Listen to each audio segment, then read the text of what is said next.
What's up, everybody? Nick Powles, publisher of 1851franchise.com, here with another episode of Meet the Supplier. Supplier is kind of a weird word here, but we're talking with Boxwood Partners coming up next.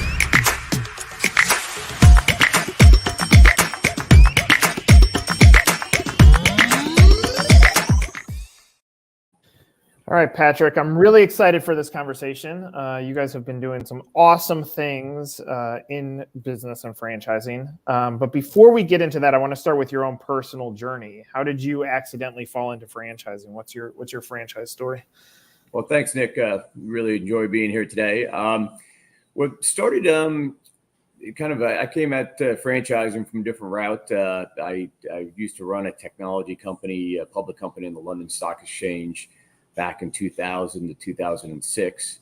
Took it private real quickly back in 2006 and got into investment banking shortly after and in 2007 and started doing a few franchisor deals in 2009, 10, 11 in the self portable storage space.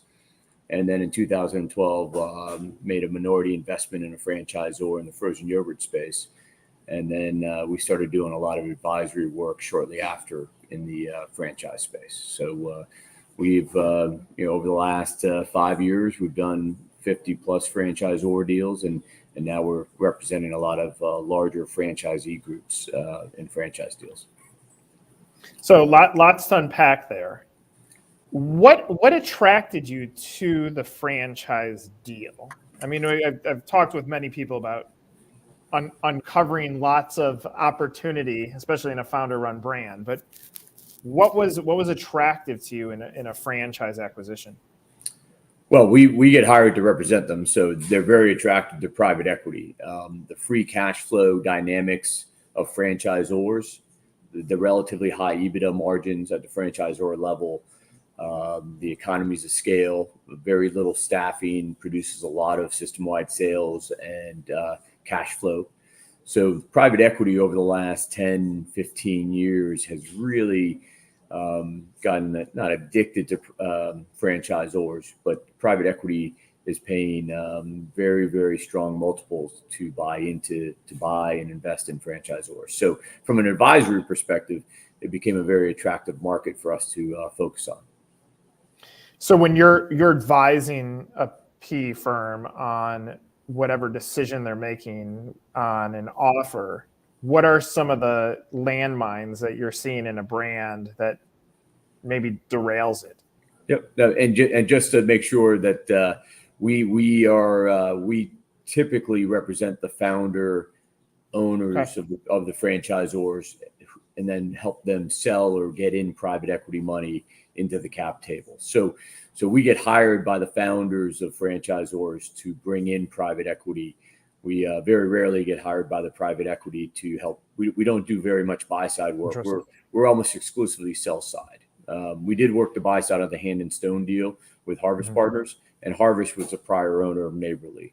So we had worked with them quite a bit on helping them, selling them several brands within the Neighborly portfolio. But getting back to your question, some of the key landmines for a franchisor that we look at when we're evaluating on whether to take them on as a client is unit level economics. If your franchisees aren't making money, the franchisor is not going to continue to grow. We look very closely at validation and FBR reviews for franchisors. If they're not selling new units, then they're probably not going to continue to grow, also not be attractive to a private equity firm. And that's part of the due diligence the private equity firms are going to do is, how is the validation? How many franchisees are buying a second or third or fourth location? How quick are they to open those second, third locations under a development agreement? The sold but not yet open locations to open. What is the conversion rate? Are you selling a lot of locations but never opening them? That's a red flag.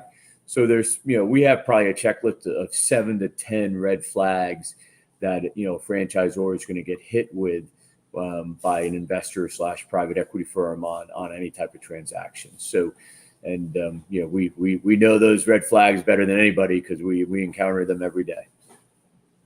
What I love about what you just said is when we're advising a franchisor on the development side, and we talk about the foundational elements that a business needs to have. We talk about the product or service landscape. Is it actually viable and scalable?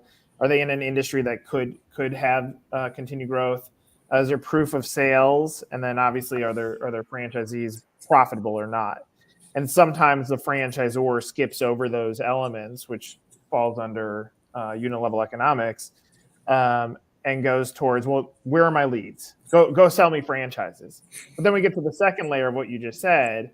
Cool, we sold deals, whether that came through a broker network or that came through house organic deals. But are they opening the package that they agreed to? Yep. And sometimes you see stall out there. And so what you just gave is the recipe for franchisor X, emerging brand or established. If you're not going through that checklist and you're just selling to sell, or you're bringing in candidates that aren't the dream franchisee, then you're setting yourself up for evaluation that down the line is not going to be maybe what you expected. 100%. You got to make sure, and we see this in a lot of franchisors where the early franchisees underperform kind of the second and third level franchisees. We tend to break up franchisees into cohorts, and we evaluate kind of ramp speed and overall maturity curves of when they reach saturation in their market. And it's almost all the time where, kind of the next cohort after the initial sell-in, are the better franchisees from, the franchisors get to be more selective over time. They're not, I wouldn't say desperate, but they're not funding cash flow of the franchisors by, new franchise fees. So, being properly capitalized from the beginning for a franchisor is incredibly important to make sure they're not, taking in franchisees that, one, aren't going to perform well, and two, aren't going to validate well. So you want to make sure you're bringing people to the into the system that are really going to add value long term and create enterprise value for the franchisor. So, do you find, even though the words you just said are exactly 1,000,000,000% correct, that franchisors still almost take a false approach in selling franchises because they feel and a sense of urgency to sell fast, even though what you just said is the magic? They, for argument's sake, they just don't listen. Yep. I mean, everyone wants to grow as fast as possible, and we always, when I get called by a lot of emerging franchisors for advice, and one of the things I harp on a lot is, making sure you get the model correctly, making sure that your early franchisees are really profitable, and then making sure you understand who the ideal franchisee is, and then go after them. Don't take, just any franchisee or any prospect who wants to raise their hand and buy a location after a discovery day. Really make sure the discovery days go both ways, and you're picking and choosing who you want in your system long term versus who you want to check from. And the systems that have done the best are the ones who really take a constructive approach to, developing their franchisee network into the right franchisees and not just any franchisee. I'm gonna set up my question with an example. We worked for a very long time with a burger brand that went from 1 unit to 100 units, back to 90 units, back to 100 units, back to 80 units, back to 100 units. The reason it kept on doing that is because you had a founder who the KPI was a dollar amount in franchise fees. It was never associated back to a qualified franchise candidate who would scale within the organization. So it was all about the fees. I set that up to say, and they've flipped hands twice through PE, never at the valuation that they wanted. Have you seen a brand listen to what you just said, push pause, go through recovery, and get to the other side? Or is the infrastructure that's set up in those first 20 to 50 deals, is it hard to recover from that when you've set the tone that you're just selling to sell when it comes to listening to your advice? Yeah, I mean, it is tough, and because you have those, underperforming franchisees in the system to start with. But, you can reset. And I think the KPI there is really lifetime value of each franchisee versus and I'm a big proponent of using FSOs and giving yourself a bigger swath of potential franchisees to choose from. Now, you have to make sure the FSO and the brokers aren't going to get upset if you're too picky and too choosy over your new franchisees. So it's a balancing act, as we all know, in the franchise game. But, really making sure that you're looking at your franchisees as an investment over a 3, 5, 10-year period and a lifetime value of that franchisee and royalty and validation and how many additional units they're going to buy. And, someone who comes in that can buy 3 or 4 units over, 5 years is worth more than someone who's only going to buy 1 and take up a lot of your time. So, and making sure, going back to sizing your territories correctly. Every franchisor, has to really examine, early on in their life cycle and make some guesses on how big the protected territory should be, whether it's QSR, whether it's a home services, whether it's a fitness chain, how much territory, how many rooftops, how many square miles or radius they should be giving away with each franchise agreement. And then 2, whether they should be using area development agreements or master franchise agreements as a way to accelerate versus using, FSOs. So there's a lot of different decision points early on in a franchisor that they really need to decide. And those are all facets that, a 20, 30, 50 unit system needs to make sure they get right, kind of in the first 50 units.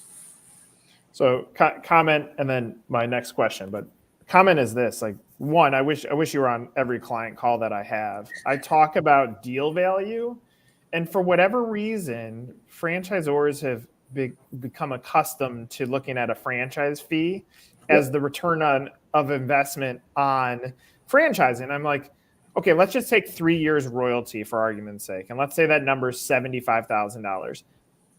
How much would I have to pay you or how much would you be willing to pay me for me to write you a check for $75,000? They might say, I'll give you $70,000. I'm like, so why are you spending $10,000 per deal in your marketing, but you're unwilling to, like, you got to look at the bigger picture here. And so the pure fact that you said that really the lifetime value, and I don't even care about lifetime value.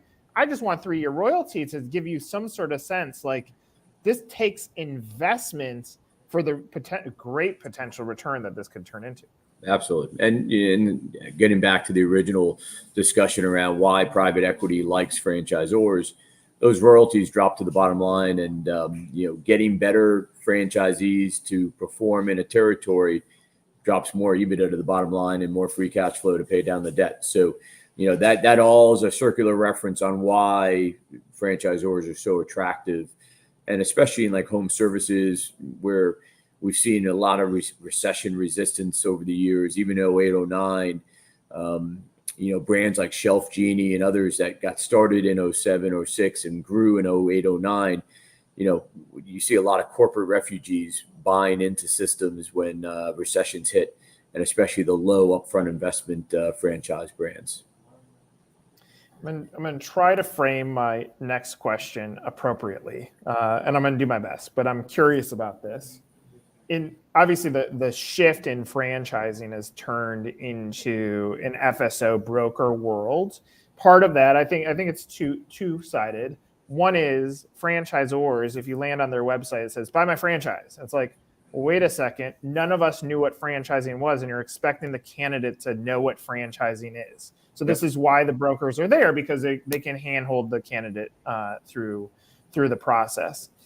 Another side is the brokers have done well at cannibalizing the candidate that says, I have some money, I don't know what to buy, where do I start? And we go back to pre-2008, you go land on a franchise portal, you go to an expo, basically the broker figure out a way, how do I replace the expo or the portal by being the tour guide to help guide them there? Ultimately, and I had a Meet the Z podcast, and this one has really stuck with me, where I said, talk about your buying process. Or like a broker reached out to me on LinkedIn. They said, are you interested in franchising? We said, yes. They said, well, what are you interested in? They're like, we had 2 aging parents. They both passed away. We want senior care. I go, what did the broker present you? They said they presented us a donut brand and a soccer brand. And I'm like, you understand why? And they're like, well, the broker told us he doesn't get paid by us. He gets paid by the franchisor. We pay nothing. I said, yeah, but there's a commission structure that's higher for the donut brand and the soccer brand. I go, what did you end up buying? They go, seniors helping seniors. I was like, so you ended up in the right place. Thank God. But in this world, it's a weird thing because all commissions aren't created equal. So this leads to my question. When there's a deal potentially on the table, is there any shift that's happening on the quality of a candidate that came through a broker versus organic? Or are you seeing any indicators that a broker deal is not as strong to the system? Or does it not matter? What are you seeing in this category? We have not seen a lot of pushback by private equity and transaction values based on, most of the franchisors that we work with use FSOs and use brokers. So, that is, it all comes back to are the franchisees making money, and are they validating well, and are they buying more locations? So I don't think any of the buyers or investors in the marketplace, are looking really at the splits between broker versus organic. And to be honest, most private equity doesn't really understand the difference between FSOs, brokers, and organic leads at this point. So they're really looking at the end result, the end KPIs of are they making money, are they closing, are they opening more, and are they validating to new franchisee prospective franchisees well. Have you seen certain private equity funds behave differently with founder-run businesses? My point being, sometimes when private equity comes in and is really operating through a P&L, some of the charm of that founder gets removed of the way that the business is operated. Is there any consistent turn, or does it depend on the PE firm or the family office that's making the investment on whether you keep a founder in place to try to keep that charm as it relates back to the franchisee? Yeah, most of that's determined throughout the process that we run to bring in the right partner. We run a 2-bid process, and we usually do 8 to 12 management meetings. So our clients are able to meet with each prospective private equity firm, family office prior to a deal getting done. And so depending on what our client's looking to achieve, whether they want to stay on, whether they want to exit, we're able to kind of put those two, how the private equity firm typically, behaves, or what their typical playbook is, and our client's playbook or objective together into the best match, possible. So, one of our clients, Josh Skolnick from Monster Tree and Redbox, he left, and Authority Brands bought Monster Tree. So he was able to achieve the fact that he wanted to leave and start Horsepower Brands and start building a new, franchisor, and was able to exit. But he didn't, to be honest, know that until towards the end of the process. So, our process takes 6 or 7 months, and one consistent fact is most clients change their mind 2 to 3 times throughout the process. They start off wanting to sell X, and then they move to Y, then they come back wanting to stay on for 2 years. It's everyone changes their mind as they get more excited about the business as we go through the process. Obviously, the resume and book of business speaks for itself, but is there anything else that helps Boxwood stand out as you're defining your why you why now? Yeah, I think we've done a great job every former client of ours is a huge advocate for Boxwood in the marketplace. When I'm at IFA or Springboard or various conferences, it's amazing how many times I hear Boxwood mentioned on stage as a resource for franchisors on the emerging side and the mature side. So we just closed Sylvan Learning, centers. Brothers that just do gutters. If you list any of the recent transactions in franchisors, we were the advisor. But the unique thing about our team, we've been in depth in the franchise space for a long time. As I said earlier, I invested in a chain of frozen yogurt shops, grew it from about 15, 20 locations to 384 locations from 2012 to 2016, and then sold it to Kahala Group in 2018. So, not only have I advised on 50 plus franchisor deals, I've also been CEO of a franchisor that's gone through hyper growth and understand the discovery day and the delicacies of picking the right franchisees better than any advisor in the market. And then I'm also still a franchisee of 21 locations with that chain. So now I know how to, deal with being a franchisee is, part of an aggregator like Kahala Brands out of Arizona. And so I see it I've seen the franchise industry from every side of the ball, and that's quite different for most investment bankers in the franchise space. It's true. Yeah, you're walking a day in the shoes of multiple different types of franchise leaders. So, yep. And now we've done several of the suppliers. We did Franchise Fastlane. We did iFranchise Group. So we're working with quite a few suppliers in and around the franchise space now. Yeah, I love that. Yeah, I mean, I was going to tell you, like, go back into frozen yogurt now. I don't think the customers left, but you're still in it, so you're probably seeing it. Yeah, just got too crowded of a marketplace there for a while. So. Very, very crowded. I mean, it's there used to be 3 or 4 competitors in every territory, and now the locations we have left, we're the only competitor, and AUVs are up, and profits are much better than they were at the peak. So I love it. Well, Patrick, I really enjoy this conversation. I hope it's one of many.